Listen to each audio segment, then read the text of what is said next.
மாணவர் அனைவருக்கும் வணக்கம். நாம் எஸ்எஸ்எல்சி இயற்பியல் கணக்கு எண் 3 தூரப்பார்வை குறைபாட்டால் பாதிக்கப்பட்ட மனிதர் ஒருவரின் அண்மை புள்ளியானது 1.5 மீட்டர் தொலைவில் உள்ளது.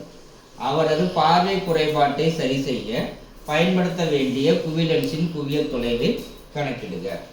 ஸோ சம்மு தூரப்பார்வை சம் எவ்வளோ அவரால் பார்க்க முடியும் அப்படின்னா 1.5 மீட்டர் தொலைவில் தான் பார்க்க முடியும். ஏன்னா தூரப்பார்வை அப்படின்னா தூரத்தில் இருக்கிற பொருள்கள் மட்டும்தான் தெரியும். அப்போ ஒரு 1.5 மீட்டருக்கு அப்புறம் தான் பார்க்க முடியும், முன்னால் அருகில் இருக்கிற பொருள்களை பார்க்க முடியாது.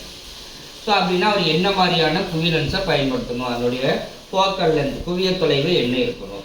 ஸோ தூரப்பார்வைக்கான ஃபோக்கல் லென்த் குவிய தொலைவு கண்டுபிடிக்கான formula F = small d capital D divided by small d minus capital D மீட்டர். ஸோ நமக்கு தகவல் என்ன கொடுத்துருக்காங்கன்னா ஒரே ஒரு அளவு மட்டும் தான் கொடுத்துருக்காங்க. இது small d = 1.5 மீட்டர். கேபிட்டல் D அப்படின்னு என்னென்னா நம்ம கண்ணால் பார்க்க முடிஞ்ச மிக குறைந்த அளவு டிஸ்டன்ஸ். ஸோ ஒரு சாதாரணமாக ஒரு மனித கண்ணில் பார்க்கக்கூடிய மிக குறைந்த அளவு அப்படிங்கிறது 25 சென்டிமீட்டர். நம்ம மீட்டரில் தான் எழுதணும் அப்படிங்கிறங்காட்டி 25 சென்டிமீட்டரை நீங்கள் மீட்டராக மாற்றினீங்கன்னா 100ஆல் டிவைட் பண்ணணும்.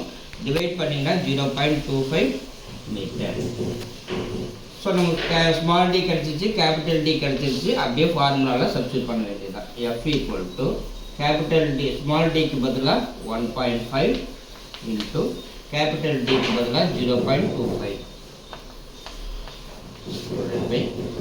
1.5 minus 0.25.